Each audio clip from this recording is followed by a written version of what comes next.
All right, hello and welcome to Students for Sensible Drug Policies webinar on Good Samaritan Policies. My name is Vilmarie Narloch. I'm a psychologist and I am the Drug Education Manager at SSDP. And this webinar is actually adapted from our Students for Sensible Drug Policy Just Say No peer education training curriculum. And you can access that at ssdp.org/justsayno. And of course, that's no as in knowledge, so KNOW. So ssdp.org/justsayno. And our Good Samaritan Policy Toolkit, which is going to be revised. So it will be available at ssdp.org once that is ready to go. And I am joined by Maya Tatum. Maya, can you introduce yourself? Hi, everyone. My name is Maya Tatum. I am the current chapter president of Students for Sensible Drug Policy at Arizona State University, and I'm also the director of advocacy for the chapter. So yeah. Great. Thank you, Maya. All right, so we are going to go ahead and jump right in with what are Good Samaritan policies. So in general, Good Samaritan policies are considered life-saving measures, and they're designed to prevent people from hesitating to call for help during a drug-related emergency. So ideally, for an ideal policy, we want one that neither the caller nor the person experiencing the emergency will receive any sort of punitive, legal, or other punitive sanctions. So, and this is sort of generally speaking. So in states that have enacted these policies, the details are going to be different with regard to things like which drugs are covered under the policy, any sort of age limitations that might exist, and which sanctions are avoided. So for example, in Illinois, our Good Samaritan policy covers most drugs, but if you look at the alcohol portion of the policy, it doesn't cover alcohol use for people under the age of 21. So anyone that's underage would not necessarily receive the same sort of safety measures that the Good Samaritan policy outlines. So it's important to be able to kind of look at each policy, state to state or even municipality by municipality to really understand what the nuances and the differences may be. So our position at Students for Sensible Drug Policy is that Good Samaritan policies are also referred to as medical amnesty policies. They're really critical with regard to harm reduction. And we really view them as necessary to be fully implemented at the campus level, local level, and state level. So this is part of the reason why we really encourage our students to look into their own drug policies on campus to see whether they have a Good Samaritan policy or anything like that in place, and see if there are ways that they can work with the administration to improve them or to actually enact a Good Samaritan policy. So universities and jurisdictions without a Good Samaritan policy in place really increase the likelihood that life-threatening emergencies become actually fatal, because the leading reason that people don't call for help or don't get help is that they fear harsh consequences or punishments to things like substance use violations, which of course would be happening if somebody was in a drug-related emergency situation.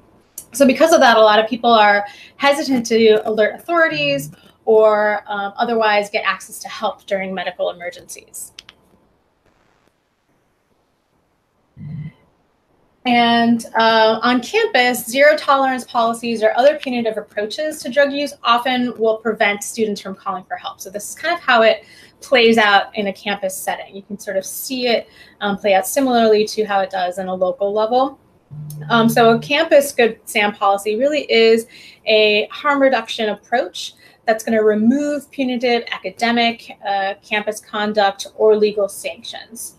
So, for example, even though alcohol poisoning can lead to a fatal outcome, a lot of students are going to refrain from contacting emergency services because they're worried about any sort of academic or judicial consequences that may result from the way that their school enforces things like the minimum drinking age or other on-campus drug and alcohol policy violations. And ideally, an effective policy is going to encourage students to call for help by protecting them whenever they're using alcohol or other drugs.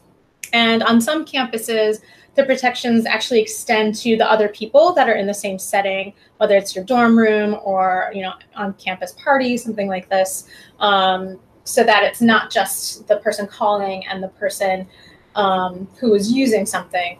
It's everyone kind of in the vicinity. And that's actually kind of useful because when we're looking at what it was that happened, we can get more information from all the people there. And the person who's calling will have support from their buddies that are around and stay around in the situation. So there's over 250 colleges and universities that have enacted some version of a Good Samaritan policy. And you can actually visit our blog at ssdp.org/blog and search for the term Good Samaritan. You'll see lots of different entries related to a lot of the really awesome work that SSDPers have done to pass Good Samaritan policies on their own campuses. And also some of our SSDPers that have done really cool stuff with Good Samaritan policies in their state. So actually working to enact legislation in their state for statewide Good Samaritan laws. Oftentimes it's going to be up to the students to really advocate for such policies, which is sort of where SSDP comes in with this. And so that really makes it up to you all to work directly with your administration to do so. And we, of course, provide a lot of support and resources and sort of, can help you through that process also. And again, like our state level policies, the details of what your school might have is going to differ. So some policies that I've seen on campus levels will include a 3 strikes kind of rule, or might otherwise collect or track information about, who is actually sort of participating in this kind of policy or utilizing the Good Samaritan policy. And, unfortunately, that kind of can cause the policy to actually be really ineffective because then people might still be hesitant to call if they know that they're on their 3rd strike or if they know that their information is going to be tracked or collected in some way. So when you're working with your administration, that's something to keep an eye on and keep in mind.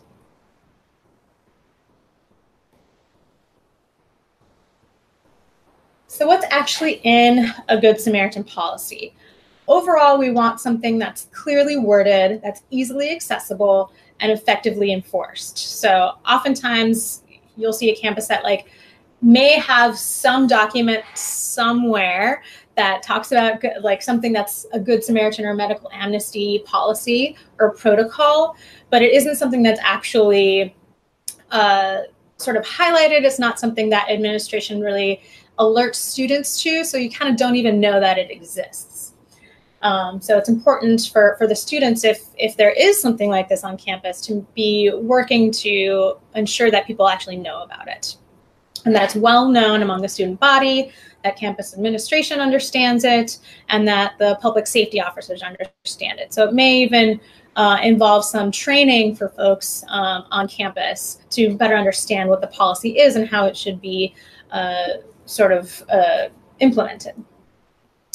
Again, it should be officially written, so actually in the code of conduct for your school and widely publicized. And ideally, it's going to grant amnesty from any sort of disciplinary actions for the person experiencing the medical emergency, the person or people who notify the authorities, and any other bystanders. And really, they're only effective if they guarantee that amnesty in writing. So this is really important that it's officially written in the code of conduct, and that it's publicly, and widely publicized.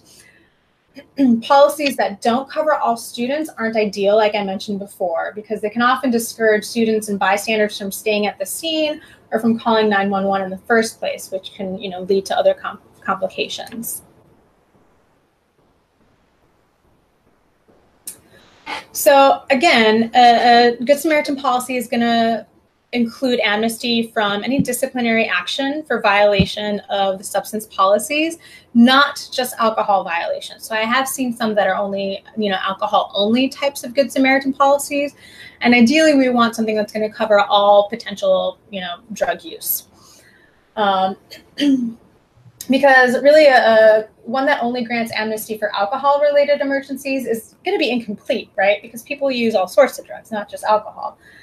So it should be expanded to include other substances, since we often engage in the use of multiple substances, which can lead to higher risk also.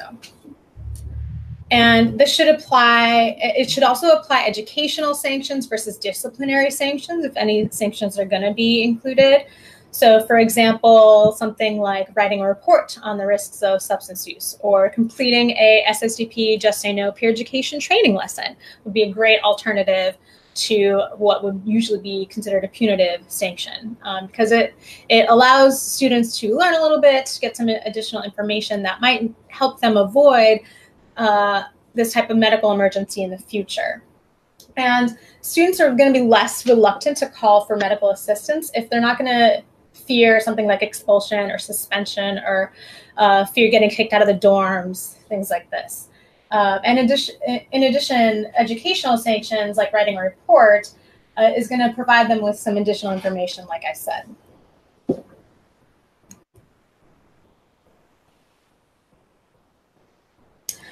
And overall, it's important to be highlighting the fact that Good Samaritan policies save lives. We have actual research on this that emergency calls increased after Cornell University implemented their Good Samaritan policy back in 2002. So although the alcohol use rates remained relatively constant, because people were no longer afraid to call for help, they actually were participating in sort of Good Samaritan practices by calling for help, which some people might think like, oh, well, there were more emergency calls, so they may think of that as a negative. But what this actually means is that students were actually utilizing the resources available to them and getting help for their friends, where before they weren't doing that, which of course could lead to a lot of problems and potential fatal situations with their friends. And also that students that are aware that a medical amnesty is in effect are 2.5 times more likely than students who expect to face disciplinary action to call for help when witnessing the signs of alcohol poisoning. So these are important points to be able to bring up when maybe your administration has questions about why something like a Good Samaritan policy might be necessary on your campus. And I wanted to bring up a story here of a student who would have benefited greatly from a Good Samaritan policy on his campus. So McCrae Williams was a student who at Lafayette College, who he actually died from blunt force trauma to his head after he fell in his dorm room.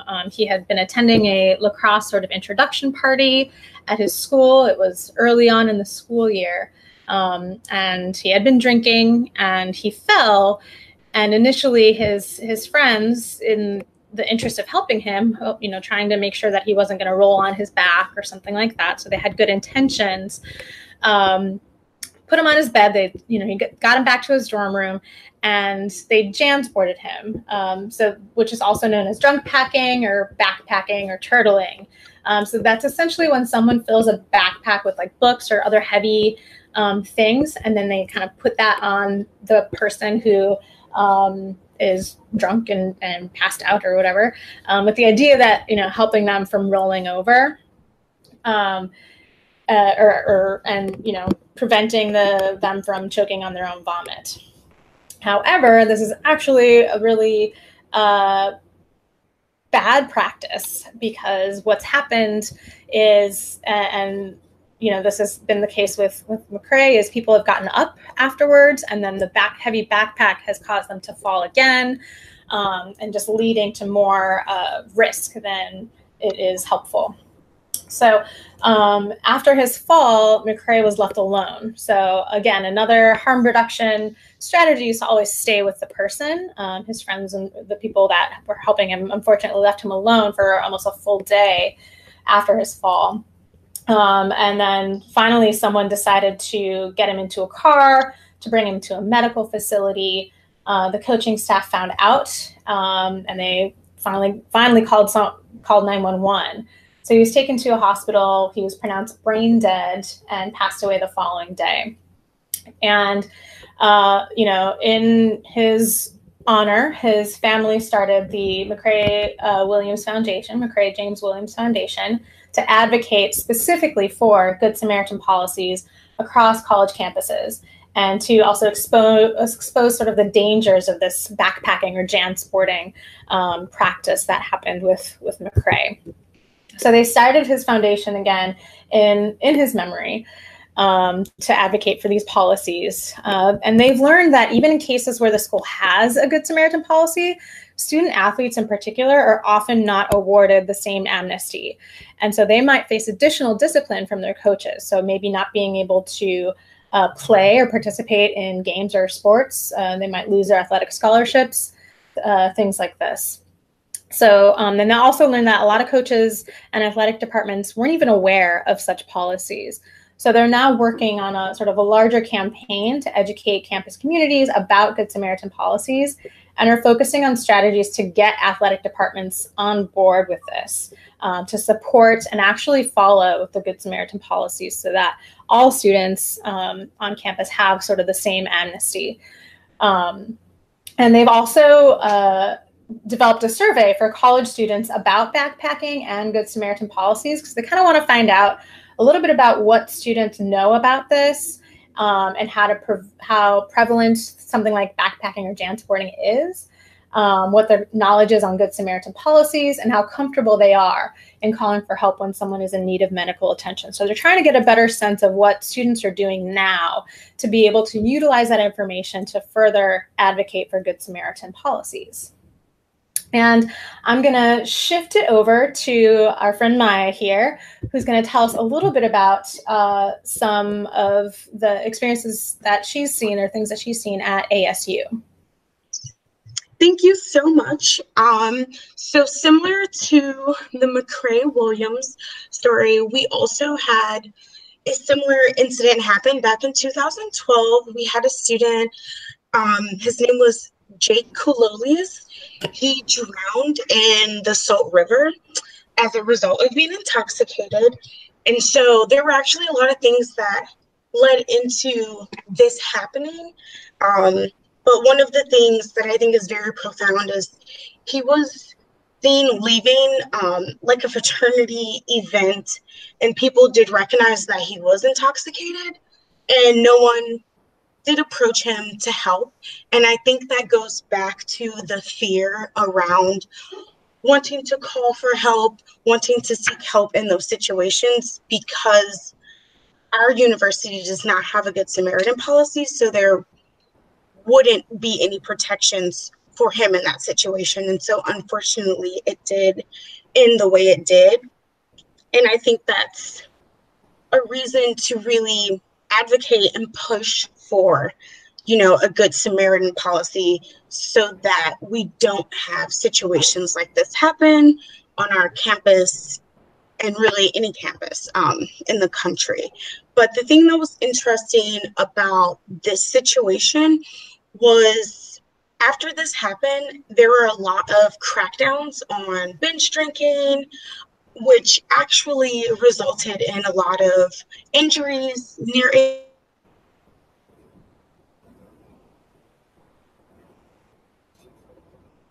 the idea that there's this fear centered around calling for help, and when you do make a mistake, you're punished. And so it really does increase that fear and anxiety, as well as the conversation started around drinking within fraternity and sorority life, and what can be done about that as well as just realizing that there aren't as many resources or knowledge or education to really prevent these fatal situations from happening. And so there was a lot of things that came from that situation, which really leads us into why ASU SSDP is pushing for a Good Samaritan policy. So this semester, we are really focusing on shifting that culture where there is a lot of stigma and fear and anxiety around having these conversations. And so we're planning on doing a two-pronged approach to implementing the Good Samaritan policy, where we really do go out and try to talk to the student body, figure out kind of where they're at on this topic. Have they heard about a Good Samaritan policy? Do they know what things like harm reduction are? Would they be able to handle an overdose situation, whether that's drugs or alcohol, in like the correct manner, and know the necessary steps to take to reduce the amount of harms associated with that situation? And so that's why things like the peer education program modules are very important, and we're looking to get that a part of the ASU's curriculum, so that students are trained on how to address those situations so that we can prevent those things from happening. But the important piece is having the Good Samaritan policy for protection, so that if things do happen and go a little too far, students are protected in medical emergencies, because we want to acknowledge that saving a life is more important than sanctioning someone for making a mistake. So it's really important that we really push to get this information out there. We're sparking these conversations, having the dialogue. We're doing our networking, going out and coalition building, really trying to get all of the ASU student body connected and understanding that there are ways to prevent what happened back in 2012. There are ways to prevent that, and we can empower our students and aid them with the necessary tools to be able to prevent those situations from happening, but also to be able to address them if they should happen. And so we're really focusing on approaching this Good Samaritan policy from an education and a policy standpoint, where the education is definitely first, and we're educating our students and really helping to shift that culture. Yeah, thank you, Maya. That all sounds like super awesome and comprehensive. And I think one of the things that comes up for me as far as what you're talking about here is it's not necessarily enough to just get a Good Samaritan policy in the books, right? Because we still have to deal with the sort of bystander effect that was a factor in Jack's situation, where people saw him and saw that he was visibly intoxicated but didn't do anything. So I think this culture shift and this education that ASU is working on, that your chapter is working on, is a huge part of actually getting a Good Samaritan policy that's going to work, because people know about it and they'll actually know what it means to be a good Samaritan, and step up and take responsibility for each other, essentially taking care of each other on campus, rather than just ignoring, as we often do, someone that's kind of like stumbling along the street a little bit. This will really, change the culture, which I think is a super important piece of all of this that I don't think gets talked about enough. So thank you for sort of highlighting that and bringing that to light in all of this. I really appreciate that. Yeah, you're welcome. It's definitely been a very key component to the efforts that we're making. And I've been very pleased with my university that they have been open and willing to have these conversations with our chapter and sit down and talk about that education bit, like what can we do as the university and you all as the students to kind of work together and figure out ways in which we can begin to shift that culture. And so as time goes on, I'm definitely hoping that we can maintain that relationship and continue to build it so that hopefully in the years to come, future students are educated and trained on that peer education and knowing how to handle those situations and how to prevent them. And we can reduce those harms. So it's been very nice. And you know, really the end goal is to get the Good Samaritan policy implemented at our university and at the other public universities in the state as well. And so I'm hopeful that it will happen. And I'm just excited to be able to educate people along the way and aid them with these tools because they really do matter and they do genuinely save lives. And it's great knowledge to have. Yeah, wonderful, wonderful. Well, thank you so much, Maya, for joining me for this webinar. Obviously, it's not a live webinar, so you can't ask questions. But if you do have any questions for either myself or Maya, you can go back to the beginning of the video where our contact information is up there, our email address. So you can reach out to us with any questions you might have. And again, we'll be sharing more resources on about Good Samaritan policies at our website, and we'll be doing some work with the McCrae-Williams Foundation in the coming months, utilizing some of the tools that they're coming up with, which are really cool. And hopefully we can get Good Samaritan policies all over every campus. So thank you so much for watching this video. And again, for more information on the Just Say No program, you can go to ssdp.org/justsayno. And if you have any further questions, please feel free to reach out to me. And that's my name, Vilmarie, at ssdp.org. Thank you all so much.